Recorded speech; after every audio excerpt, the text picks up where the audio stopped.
Hey, YouTube. Good morning. What's up, YouTube? Cortez and Brian here again, the strange one. Prime Crystal.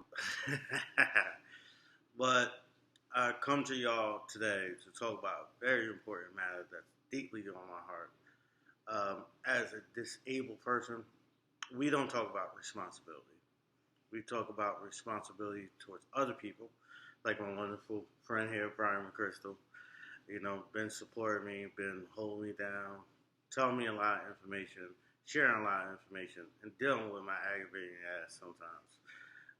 But a lot of times we don't talk about the details about how a program should support a disabled person. We talk about a disabled person receiving services, but not a disabled person accessing and learning about services. So what we're really talking about is support coordination services, right?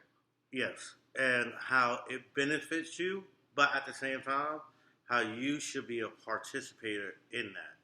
You should not allow people to talk about you and not you participating in the situations that add your own flavor in the conversation. Can you give an example? Um, perfect example. Even better.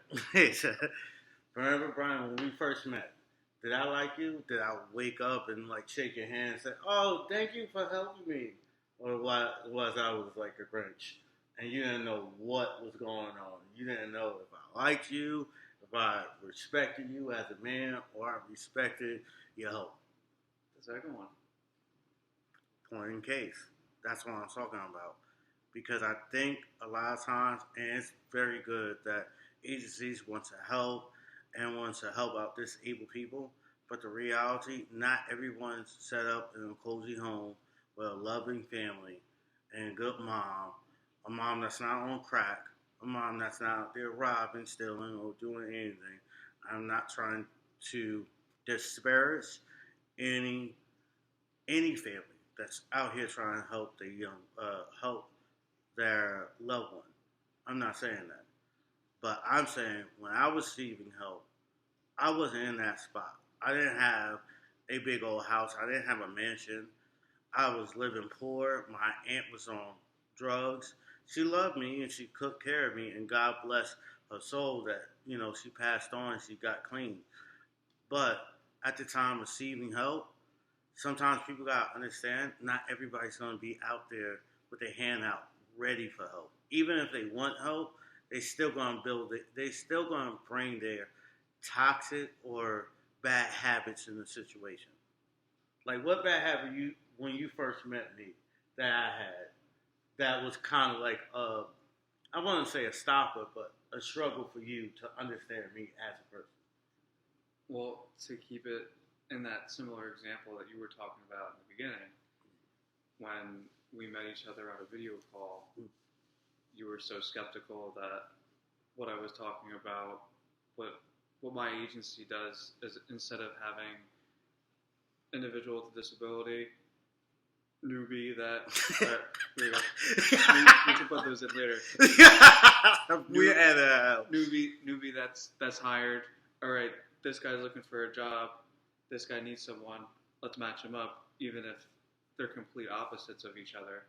What my agency does is part of the interviewing process is we'll have the individual on a video call with the prospective employee, which is me in this case, and Cortez was pretty skeptical about whether what I was saying, what my background was. He wasn't quite debating with me. Oh, you weren't a wrestling coach. There's no way. But when I was saying, I have a good track record of showing up on time. I had past experience with being accountable. I remember you were pretty skeptical about that, and you're like, "Oh yeah," kind of this attitude of you got to prove it, and maybe I did feel that a bit on the interview, but afterwards, it only took a few days of supporting him for him to see that I was a man of my word. But that I think that answers your question, Ray, of trying to illustrate how even though you did want the services, you were a bit resistant in the beginning. Yes, like Brian's definitely right. I hit on the head. He hit on the head. I talk about it all the time because everybody wants to make disability a plain box.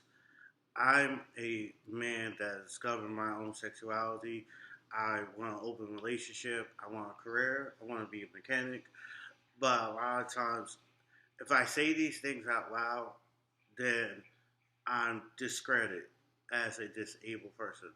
Well, you talk clear, you talk fine, you know what you want. It's not like you're drooling and everything like that. It's only when you sleep.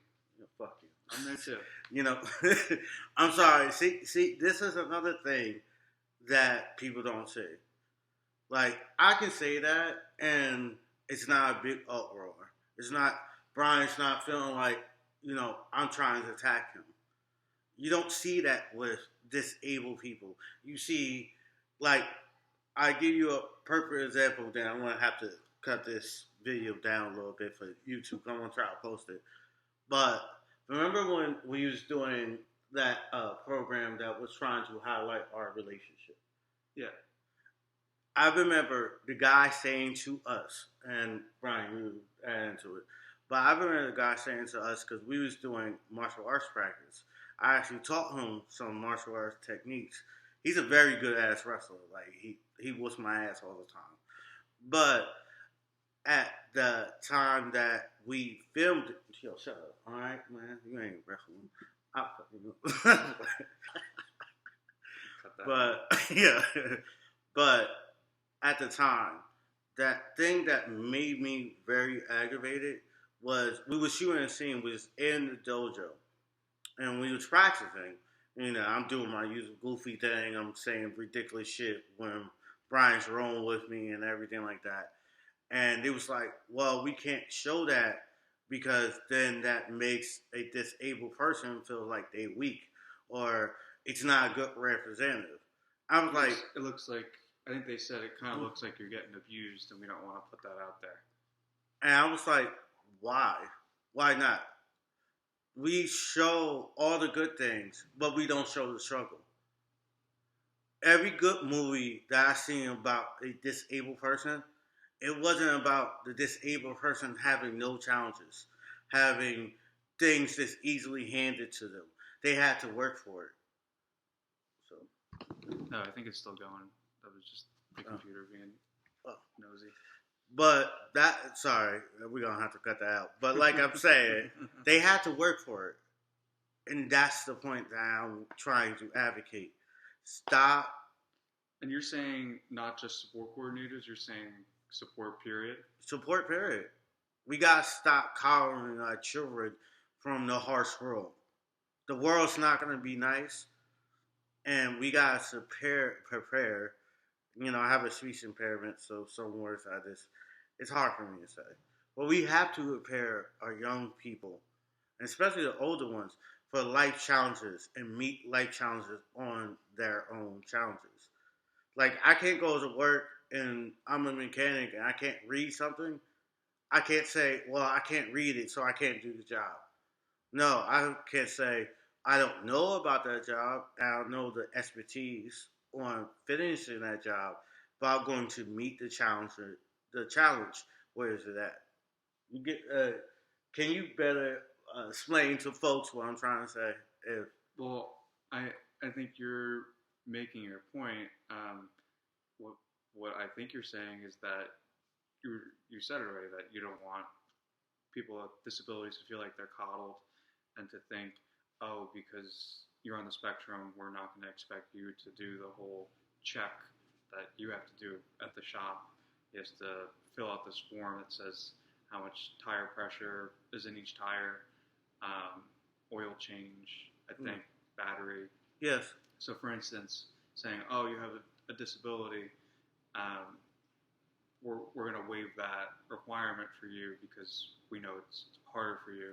Cortez is saying that he wants to be treated just like everybody else, and that there shouldn't be that expectation of you're going to go easy on me because I have a disability.